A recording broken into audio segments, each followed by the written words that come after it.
বাংলাদেশের অন্তর্বর্তীকালীন সরকারের প্রধান উপদেষ্টা হিসেবে শপথ নিলেন ডক্টর মোহাম্মদ ইউনূস। প্রধান উপদেষ্টা হিসেবে শপথ নেওয়ায় তাকে শুভকামনা জানিয়েছেন ভারতের প্রধানমন্ত্রী নরেন্দ্র মোদি।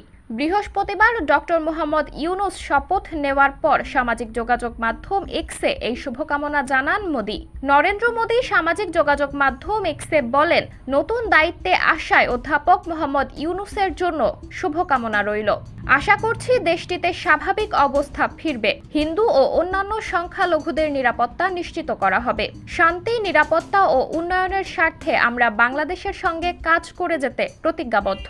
গত 5 আগস্ট গণ আন্দোলনের মুখে প্রধানমন্ত্রীর পদ থেকে পদত্যাগ করে দেশ ছাড়েন শেখ হাসিনা। এর মধ্য দিয়ে তার টানা 15.5 বছরের শাসনের অবসান হয়। শেখ হাসিনা সরকারের পতনের পর গত 3 দিন দেশে কার্যত কোনো সরকার ছিল না। এই অবস্থায় অন্তর্বর্তী সরকার শপথ নিল।